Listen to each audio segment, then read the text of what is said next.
So welcome back to our conference and welcome to session 2 that will deal with monetary and fiscal policy interactions. My name is Christophe Kamps. I'm the Deputy Director General in our Monetary Policy Department here at the ECB.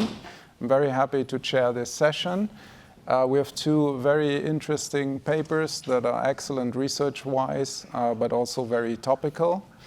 So let me briefly introduce the speakers. The first speaker will be Alessandro Dovis, who is an associate professor of economics at UPenn.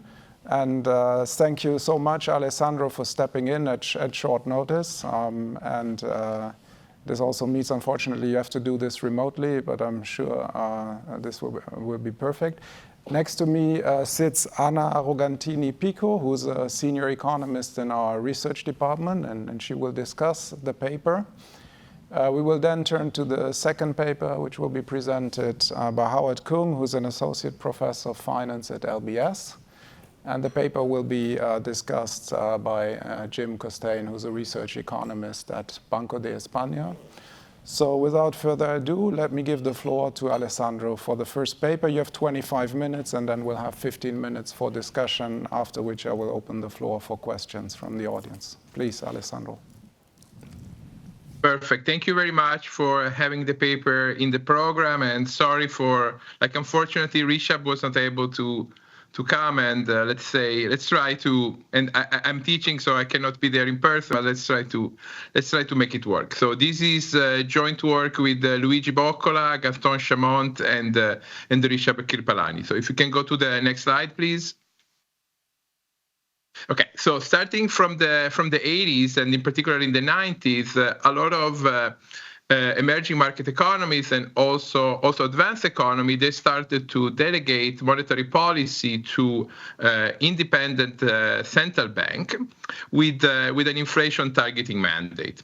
And the goal of this policy was to isolate monetary policy from fiscal policy consideration and interference from the Treasury. However, government, and by government I mean the parliament and Treasury, they always have the ability to take such independence away, and therefore the effectiveness of this delegation crucially depends on how credible is the delegation of monetary policy to an independent central bank. If you can go to the next slide, please. So the question we try to answer in this paper is whether under which conditions delegation to an independent central bank can actually work, and what's the role of institution and credibility of institutions and the one of fundamentals to generate disinflation that we observe in the 90s, in particular in Latin American economies, and can we get a measure of independence of central bank that is generated by the model and not just like a de jure type measure? Next, please.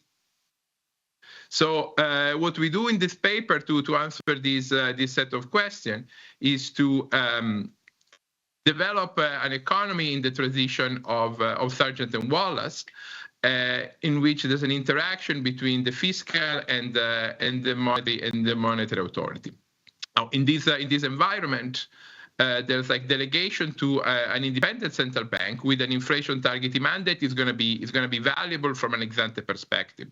Particularly, we're going to show that the Ramsey outcome is going to feature constant inflation, and therefore it can be implemented as a delegation to a monetary authority with a fixed inflation target. However, ex post, there are temptations from the fiscal authority clearly to interfere with the mandate, with the inflation targeting, and in order to generate seigniorage and reduce nominal liabilities. Okay, so these are going to be the tension present in the model, and there's going to be two shocks. So there's going to be a shock to fundamentals, which will be some catch-all terms on the marginal utility of government expenditure. And there will be another sort of reduced form shock to the institutional forces. Okay, how costly it is for Treasury to revoke central bank mandate and interfere with the choice of monetary policy. Okay, and we think of this as being a term that captures all the reputational forces and the institutional setting present in the country. Okay, and we're going to show that in these the economy will endogenously fluctuate between two regimes. One which, echoing previous literature, we're going to call monetary dominant, in which the inflation target is going to be satisfied and there's no interference between fiscal from the fiscal side to the monetary side, and a fiscal dominant regime in which the inflation target is not satisfied, and there are like static interference from fiscal side to choices of monetary policy. Next slide. So what we are finding is that these two regimes, critically, they have very different prediction for the co-movement between debt and inflation. Okay, and in particular, there are sort of two types of disinflation. Okay, there's two ways in which the model can account for the reduction in inflation we observe in the 90s in a bunch of Latin American economies. Okay, so first, there can be what we sort of like a fundamental disinflation. Still where the economy is still in the fiscal dominant regime, and everything is driven by a low shock to the marginal utility of spending. Okay, and in which case there's like lower the low desirability to generate high spending, put low pressure on the fiscal authority to interfere in monetary authority, and therefore there will be a path of low inflation associated with a declining path of debt. On the other hand, instead, if we have what we call institutional disinflation, the reduction in inflation is driven by a switch to a monetary dominant regime, so there are better institutions. In this case, the high revocation cost allows the government to issue actually more debt. So the reduction in inflation will be associated with the path of debt that is going up. Okay, so there's like a different movement at relatively slow frequency between debt and inflation in these two disinflation regime. Okay, and one critical point that we make in this paper is that having a credible monetary dominant regime is actually necessary for having ability to issue a high level of debt. Okay, so credibility of monetary dominant regime is a necessary condition for having high debt. However, the fact that you're issuing higher debt puts the credibility at risk, because now there'll be higher pressure on the government to interfere exposed. Okay, and what we're going to do in the paper is sort of use the model to try to understand the various historic episodes in Latin America, and also we're going to look at the US and Italy, so forth. Okay, next slide, please. So to fix the idea, here is the dynamics of inflation, debt to GDP, and surpluses in Colombia. This will be our leading example of an institutional disinflation, because here you see that the path of inflation going down, okay, starting from 1991, when there was the independence of the central bank, and particularly like 96, 97, okay, where there's like a bigger drop in inflation, is associated with an increase in the debt to GDP ratio. Okay, and we're going to argue that that can be accounted for only in a world in which institution and the credibility of independent monetary policy increased. Okay, if you go next slide, please. Instead, the case of Chile is one in which the reduction in inflation that we observe in the same period can purely be accounted for by better fundamentals. Okay, because here now the reduction in inflation is associated with a declining path for the debt to GDP ratio. Okay, so this is what we're going to make. Those are the features. Okay, the two types of disinflation we want to try to account for. Can you go please to the next slide?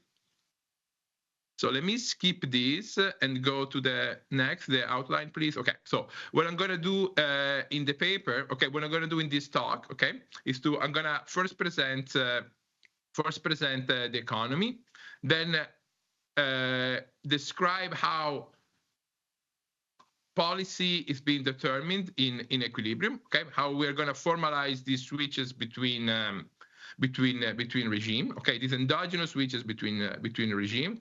Then I'm going to describe how the model can generate these two types of disinflation, and then I'm going to try to use the model to make sense of some historical episode. I will give you since I don't have much time, I will just do in details the case of Colombia and then show you the case of the US during the Great Inflation. Okay, so next, please. So, all right, perfect. Environment. So we're going to consider a closed economy in discrete time, where in each period there's like a finite set of possible state as T. And we are assuming that there's like a government with preferences over consumption, labor, the government, sorry, there's like a standing household with preferences over consumption, labor, real money balances, and government expenditure, okay?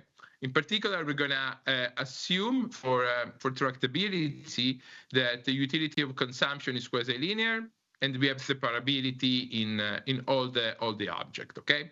So fiscal fundamentals will be this theta term that you see over there, okay, that affect the marginal value of government expenditure. So output is produced linearly, and the government, can just produce. No, the government, household, the resource constrained economy. We have labor that produce output, and that can be used for both consumption and government expenditure. Now, the government is benevolent, but potentially capturing some, political economy friction. It may be more impatient. Okay, so that is discounting the future at some discount factor beta hat that is potentially lower than the one of the standing household, and the finances government expenditure, but with distortionary taxes on labor. With debt and seniorage. Would it be? Can I ask you a question? Sorry, it would be possible to have the slide bigger in my screen in the Zoom call? If not, it's okay. Can you go to the next slide, please? Okay, I think I solved it myself. Sorry. Okay, perfect. So an equilibrium here is simply, we have distortionary taxes and the government budget constraint. Okay. Can you go to the next slide? Okay, so what we can do here. So this economy admits like a simple reduced form representation in which we can define some indirect utility function for the government directly over primary surpluses. So the tax collection over labor income minus government expenditure, okay?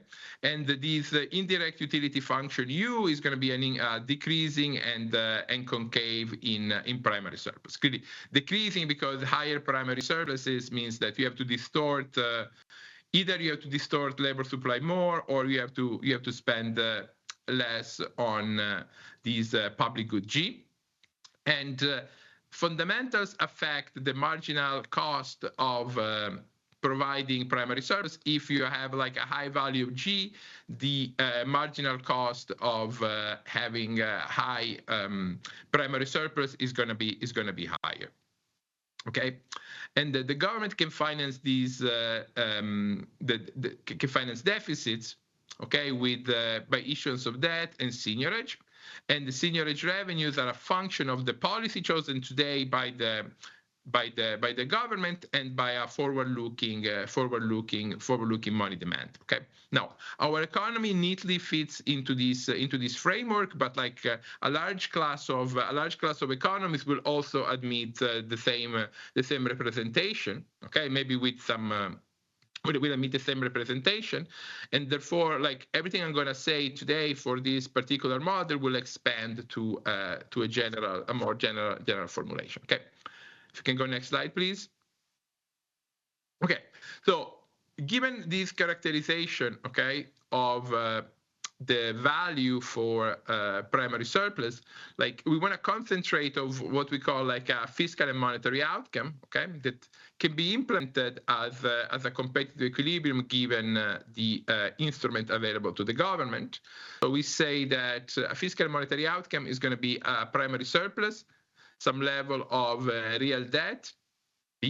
Fee is going to be the you can think of fee as being the money balances, okay? Technically, it's the marginal value of money, so it's 1 over the price level, and mu is the money growth rate, okay? So these are the object that we are interested in, okay? Now, this object can be implemented, it can be supported as a competitive equilibrium if they satisfy the government budget constraint. So on the left side, we have the real value of government liabilities. So the real debt plus the real value of money, okay? That has to be equal to the primary surplus today, plus the issuance of new debt and the issuance of new money.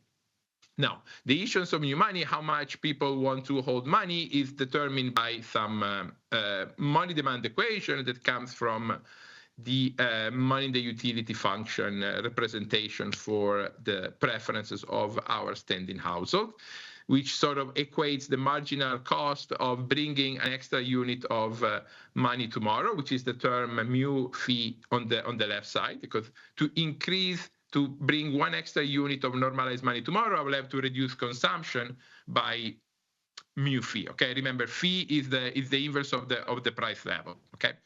The marginal value of having 1 extra unit of money next period, okay, is simply going to be fee, because now I have the ability to buy 1 unit of the consumption good, or fee unit of the consumption good, and we have quasi-linear utility, so the marginal utility of consumption will be 1, and V prime is going to be the marginal value of money from the money in the utility function part. Okay, so the liquidity services offered by money, and then we have sort of some surplus feasibility. You know, we cannot be above the top of the Laffer curve. Okay, the static Laffer curve.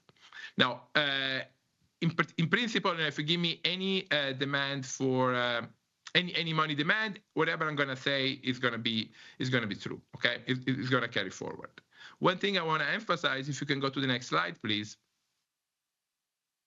is that from the money demand, I can substitute that expression for mu fee into the government budget constraint and solve it forward to express to have like a present value formulation of the budget constraint, where the real value of government liabilities is equal to the present discounted value of primary surpluses and seniorage revenue, which are simply the convenience yields generated by money from the liquidity. And here we're using simply the discount factor to discount future payoff, because we have quasi-linear utility. Now, given this word, if you can go next slide, please. Perfect. Now, we can then recover inflation using this formula, and the value of the government can be described by the current cost of generating surpluses plus the value of real balance, and the period utility discounted at some rate beta hat. Okay, next, please.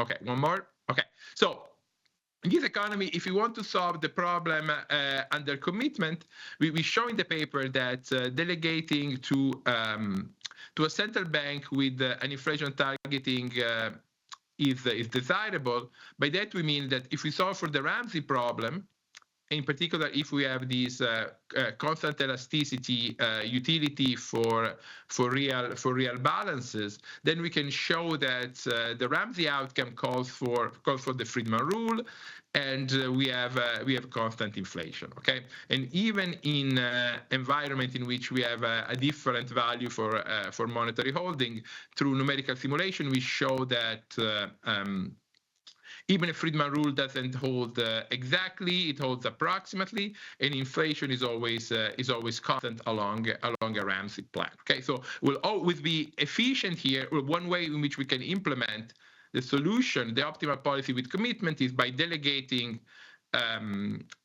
monetary policy to a central bank with a strict inflation targeting mandate. Okay, so this will be the solution of the problem under commitment. Okay, so this delegation is desirable. However, if you can go to next slide, please.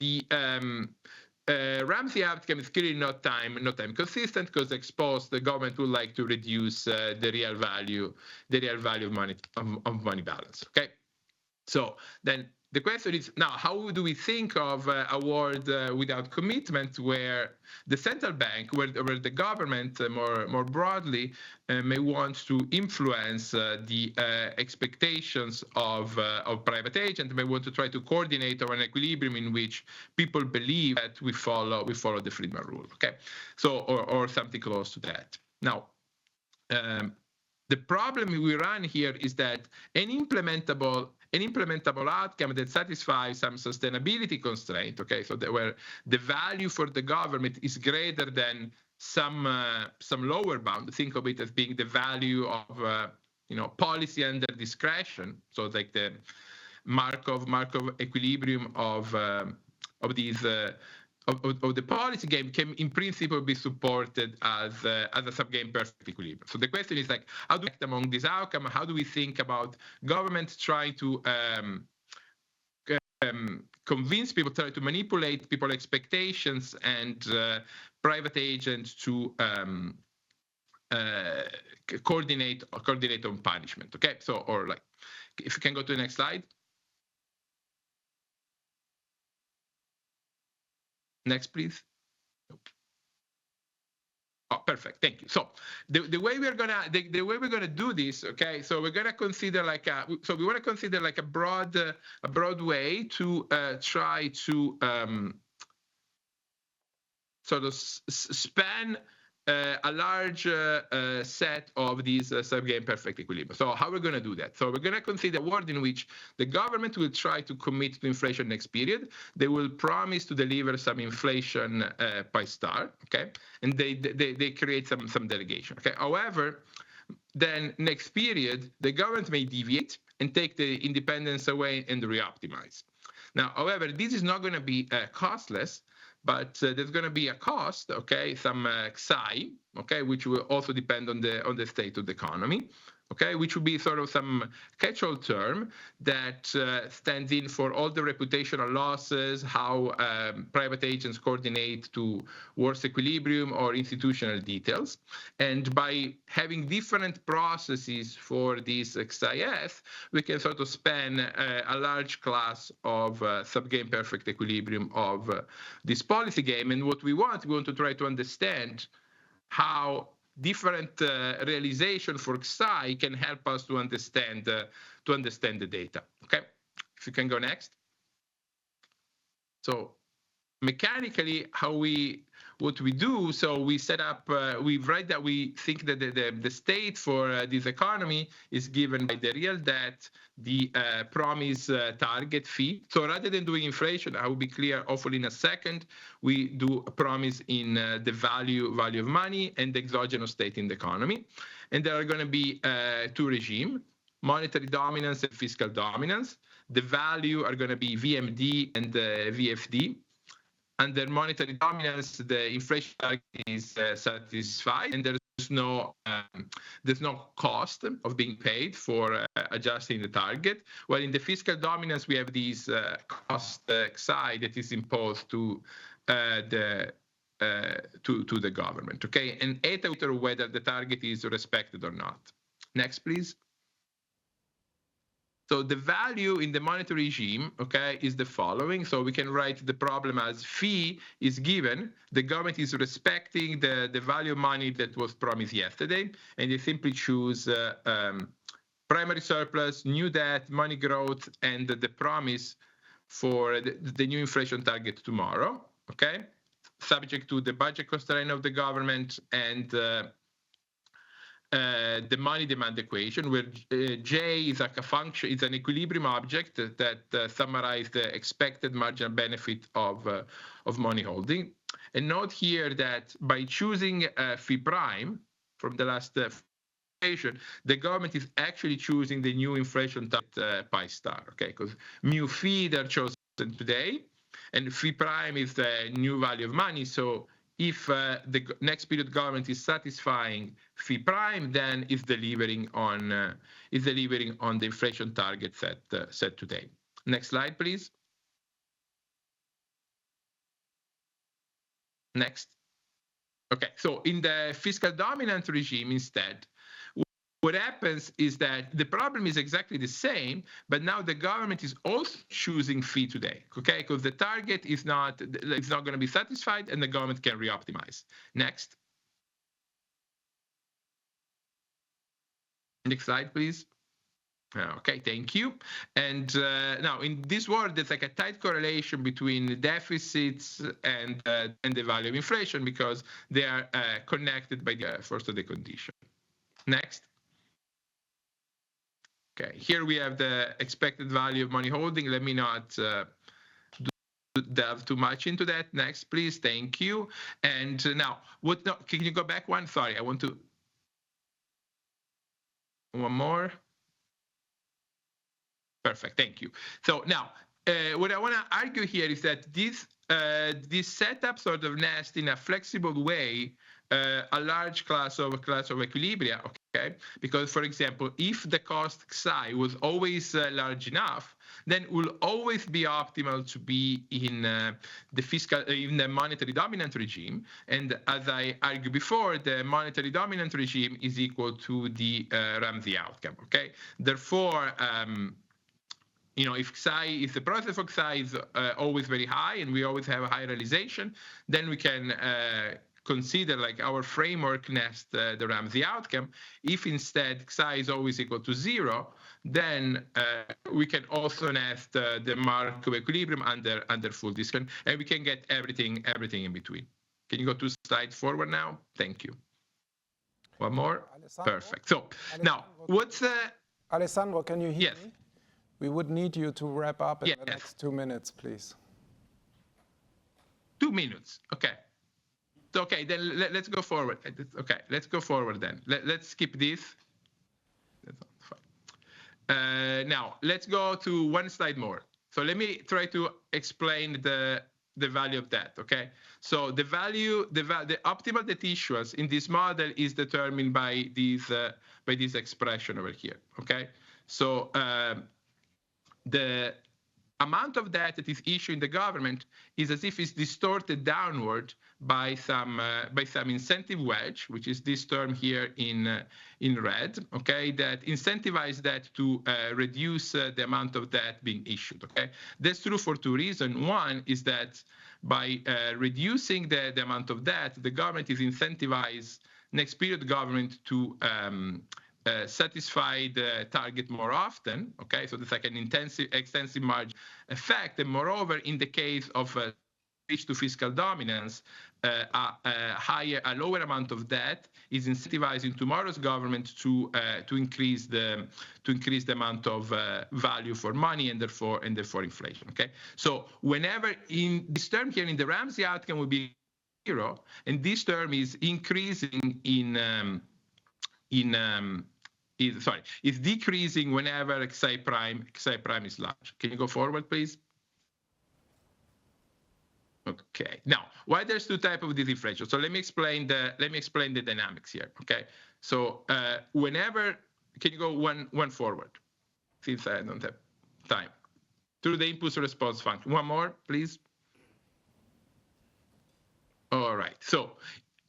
How can we get inflation to go down? One way is that the marginal value, people are running fiscal consolidation because now the marginal value of government expenditure is lower. In which case, as I was arguing in the introduction, the debt to GDP and inflation they move together. Okay, they move in a positive way and they all go down.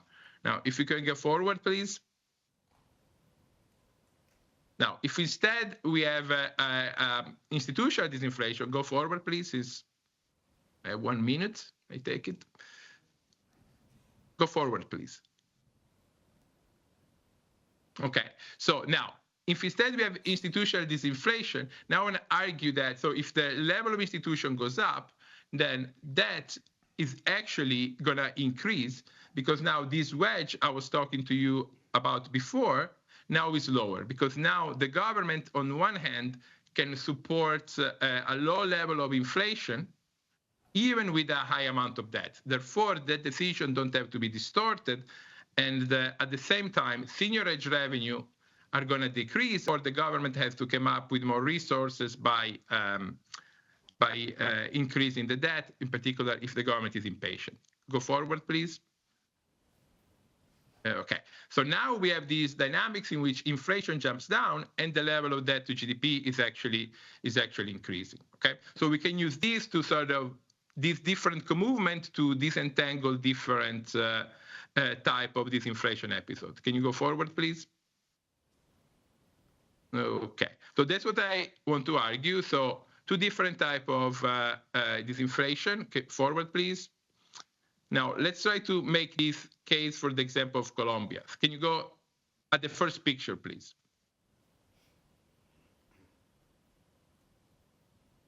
One more. The first graph, and then I'll conclude.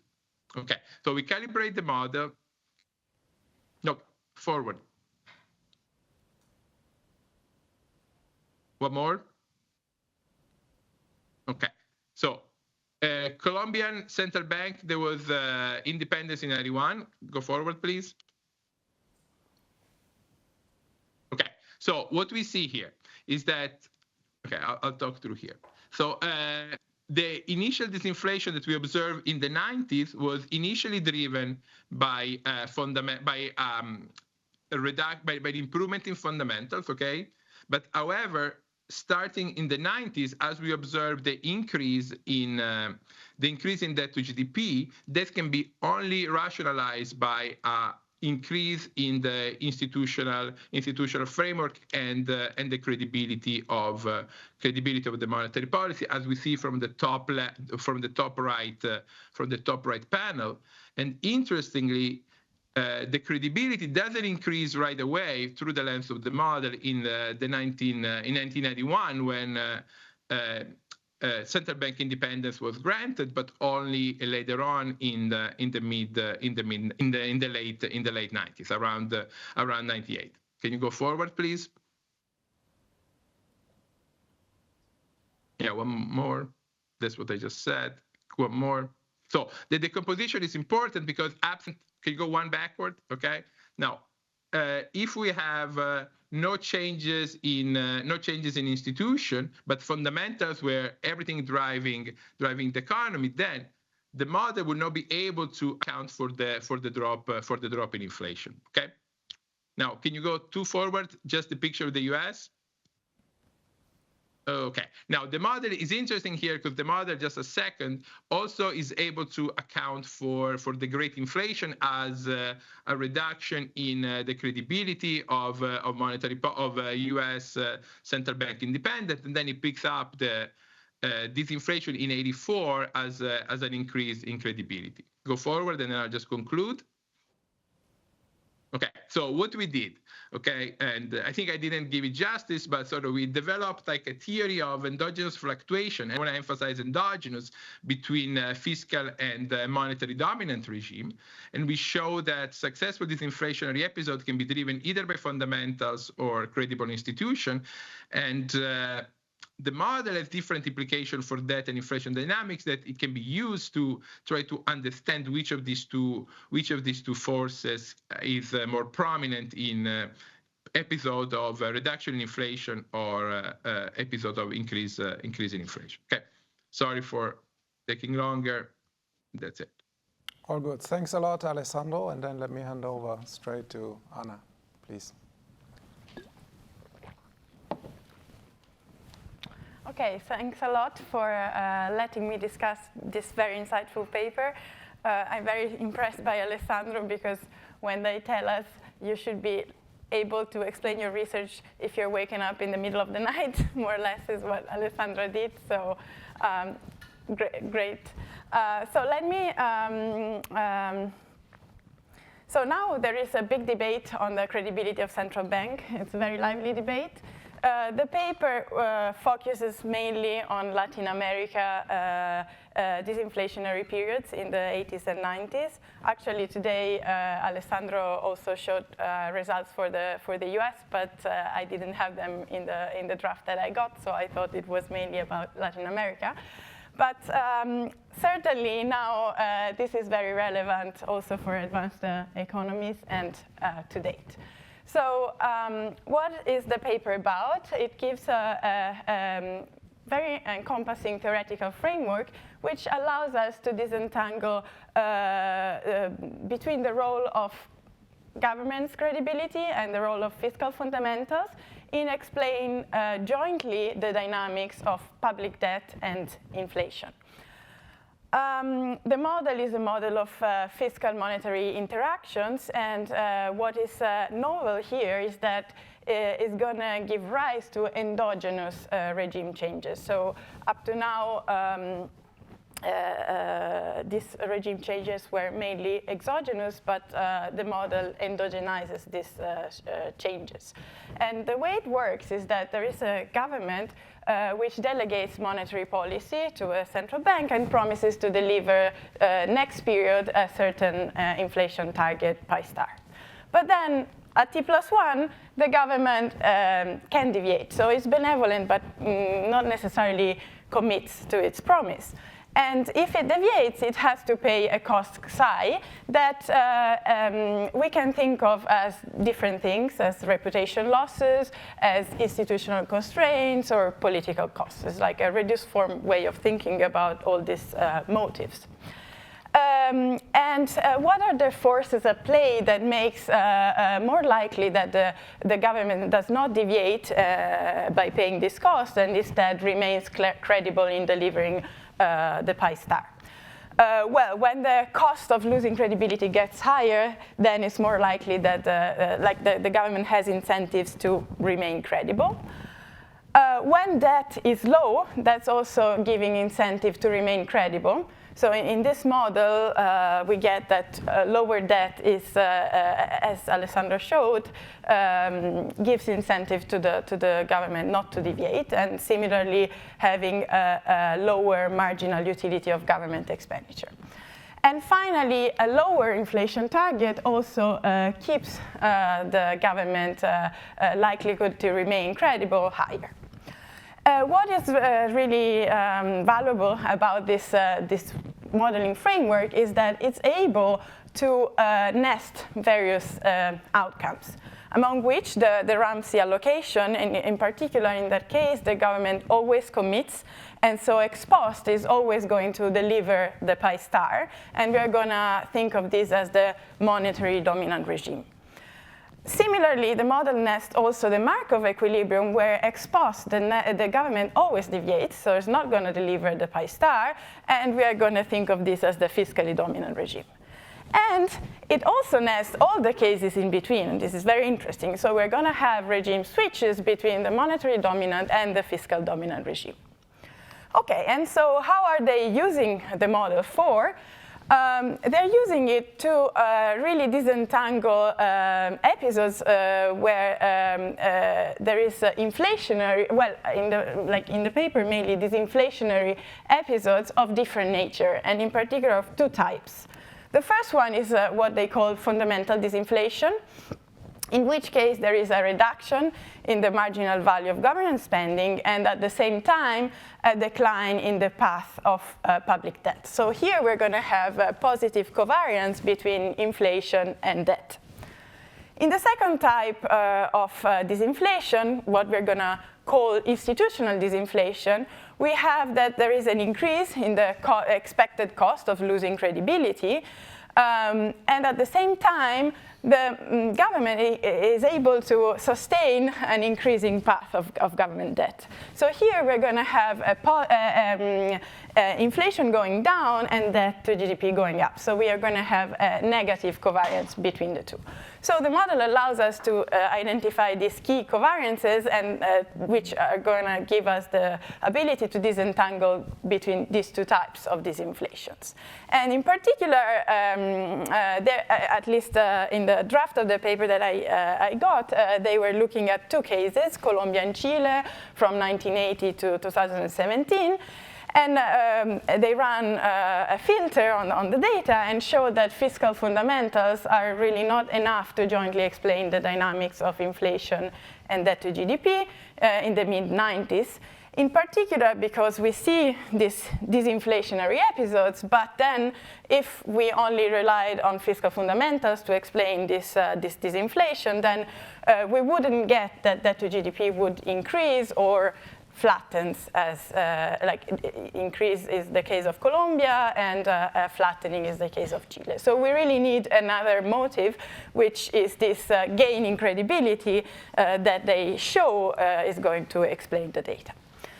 All right, so my thoughts on the paper. Well, the paper is very insightful because it really endogenously gives rise to these regime switches. And the way to do this is to introduce this cost of credibility, which is very valuable. On the other hand, the cost of credibility is still exogenous.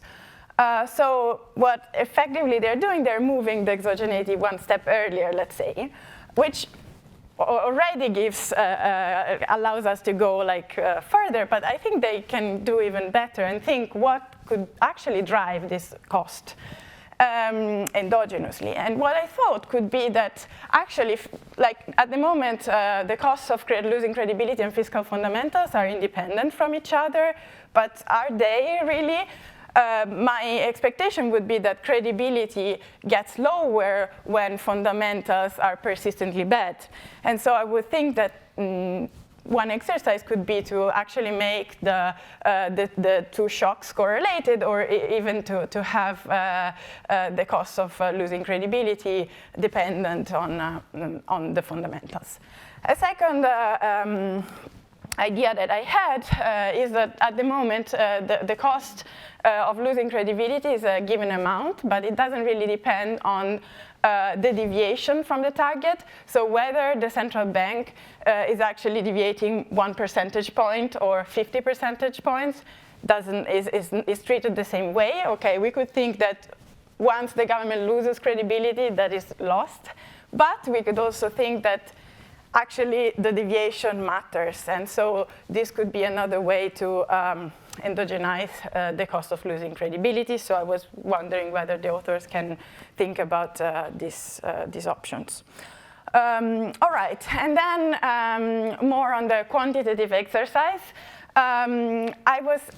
What Alessandro presented today had precisely the US, but the draft that I had didn't have any word on that, and I thought that the exercise that they were doing for Colombia and Chile was similar in spirit to what Bianchi and Ilut have done in 2017 for the US. So this is the solid blue line is inflation, the dotted line is debt to GDP, and they explain it as a fiscally led regime until Volcker is nominated, and then an intermediate period between 79 and 81 when, of course, the Fed starts fighting inflation, but people are still not convinced that the government is going to stabilize debt, and so there is this period of active monetary policy and also active fiscal policy. And so only with Reagan we go to a monetary dominant regime.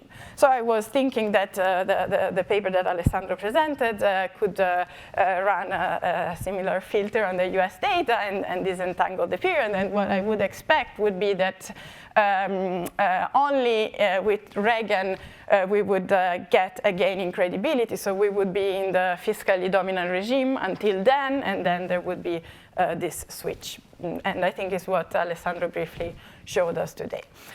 Then what I was thinking is that in the paper they mainly focused on this inflationary episode, but the model is equally suitable to explain the inflationary episodes. I mean, it gives key correlations between that path and inflation dynamics, but it could be going up or down. So if we instead think of inflationary episode, we could distinguish between inflationary episodes of two natures: fundamental inflation, where we would have inflation going up and an increasing path of debt, and an institutional inflation instead, where the government loses credibility, and in this case, we would see debt to GDP starting to decline at some point because the government wouldn't be able to sustain a higher level of debt. So if we look at the plot of Colombia that Alessandro briefly showed, and we focus on here is the inflation dynamics, the black line is the data, and then here is debt to GDP. From 85, we have here an inflationary episode, and then we have that debt to GDP goes down. So I would think that the model should pick up this as institutional inflation. Here on the top right is the decomposition of this is the role of the credibility cost in explaining the data. And we see that we are in the fiscally dominant regime until almost the 2000, and then we go to the monetary dominant regime. So so to explain here the joint dynamics of a rising inflation and dropping debt to GDP in the late 80s, I would expect a worsening of credibility, but here the model is already in the fiscally dominant regime. So I don't know, maybe if the credibility cost was actually dependent on the magnitude of the deviation, we could have a worsening in credibility. Here we are already in the worst case, let's say, so we cannot worsen it further. But so yeah, I was wondering whether they could also try to think a little bit more about inflationary episode beyond the deflations that they explained. And then finally, this is more of a provocative comment, because this is the conference on EMU governance. So I was thinking, what can the model speak to the euro adoption instead of only thinking about Latin America? And we could think that the euro adoption gives rise to an increase in the credibility of delivering the inflation target. That's what the ECB fights for. And so the model would also, if this is, let's say, an institutional disinflation where we have now more credibility, the model would give that we would be able to also sustain higher levels of debt to GDP. So does this mean that we can afford issuing more common debt? Of course, this is beyond the model, but I think maybe they can try to speak to this debate as well. So to recap, is a novel theoretical framework, which, and the main novelty is that it gives rise to endogenous switches between regimes, fiscally and monetary dominant. And this is due not only to fiscal fundamentals, but also to changes in government credibility. And so this can explain jointly the dynamics of inflation and debt to GDP using key correlations from the model. So my comments were mainly thinking harder about what, like whether we can endogenize the cost of losing credibility, and then using the model beyond disinflation in Latin America to look at also inflationary episodes, also in other economies like the US, and whether we can link this to the euro area as well. Thanks. Thank you very much, Anna. So also the organizers told me we are quite behind schedule, which is a pity, but we do not want to crowd out the second paper, and So let me just open the floor, take a couple of questions here, and then I will give back the floor to Alessandro also to react to Anna's comments and then to the questions from the audience. So please.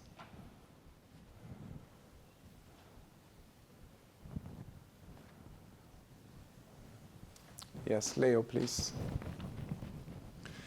Maybe just a quick one in terms of, I mean, it's a very interesting paper, but in terms of motivating it empirically, isn't there a much larger literature on, on the role of central bank independence, on inflation? I think about people like Kuckerman, for example, that on paper legal independence may not mean much unless you have, broader institutional support. Statement that in advanced economies this has been more successful. In many developing countries, this was a struggle, and central bank independence therefore didn't deliver what it was supposed to deliver. So, Latin America has of course, extreme examples, but I would hope for motivating it much broader. Thank you, Leo. Yes, please. Yeah, maybe Papa. Hi. Very nice paper. Thanks a lot. There are some things that we didn't talk about. So you are modeling everything, and you talk about Chile and Colombia, and you look at the closed economy. And here we have a lot of commodity price movements that affect Chile and Colombia. And then the other thing is that what Anna did a wonderful discussion, and she told you that this credibility here is key. So it would be nice if you could show us some narratives to get your story. So for example, what happened to indicators of loss of credibility or gains of credibility in the data? You can have different types of indicators, whether they are narratives trust of the government or even sovereign debts as spreads, as people have said before. So that would actually give more confidence in your results. Thanks. Thanks a lot. So maybe let me give the floor back to Alessandro, please. Yes. Okay. Thank you very much. Thanks a lot to Anna for a great discussion. I sort of there's not much disagreement with what she said. Let me just say a couple of things. So first, relative to the endogeneity of the cost, it's true that the cost is exogenous, okay? But we think of the cost as being sort of a way that we can parameterize a set of sub-game perfect equilibrium of the game, okay? So the idea is, in the world that there's a large amount of multiplicity, how can we parameterize a large class of sub-game perfect equilibrium with a sufficient small parameterization that then we can use and take it to the data in order to compare with different narratives. Okay, so whenever there's coordination to these monetary dominant regime, meaning that there are serious consequences for taking away monetary independence. Okay, now. That's the model when we take the model to the data, and that also answering the last question to some extent, and even the first one. Is it gonna pick up in some critical movement, okay, standard movement that we see in the data? For example, think about the case of the US experience. Okay, we have the pre-Volcker, the loss of the great inflation driven by a loss in the credibility of the Fed. The model is able to pick that up, and interestingly, as Anna was mentioning, and I apologize if you didn't get the most recent version of the paper, when inflation in the US started to go down in the late 70s, okay, the model still doesn't pick it up as an increase in credibility because the path of that was actually low, even if the economy was in a recession. Okay, it's only in the 80s, okay, that the credibility index goes up. Okay, and another interesting thing, comparing also for the previous question, if you compare with the Euro indexes of independence of central bank that are constructed. Think about the case of Colombia. Well, the Euro index of central bank independence in Colombia will go up in 92. Okay, or 91, sorry, where independence was granted. Okay, however, the model will simply say that only in 98 that indexes will go up for us. Okay, for the model. So the model, we think of it as a way to having a model-based way to measure credibility of central bank, and which we can then compare with some narrative evidence, okay, and then try to understand when our index for an increase in credibility goes up, did the model take certain action, okay? Was there some changes in the institutional environment that is common among all the cases in which credibility went up and among all the cases that credibility went down? So that's where we want to use the model and the framework to try to understand the data. And let me just make one remark also about what Anna mentioned about the Eurozone. Okay, now one may say that the fact that in the Eurozone there's like a high amount of government debt, and despite that we have relatively anchored inflation expectations, that may be a sign of high credibility. However, I want to emphasize that the model also, it's true that high credibility is necessary for high debt and will actually foster high debt. However, things can break, because in an environment in which you have a very high amount of debt, then there's also high incentive exposed for fiscal authority then to interfere exposed. Okay, so it's not, the high credibility is also creating the premises for potentially movement in the opposite direction. And thinking about movement from disinflation and inflationary episode, as Anna was suggesting, is really what we want to do, and hopefully we'll do in the next iteration of the paper. So let me stop here, so I won't steal too much time. No, thank you very much, Alessandro, for this very nice presentation and for the great discussion. So a round of applause to both of you.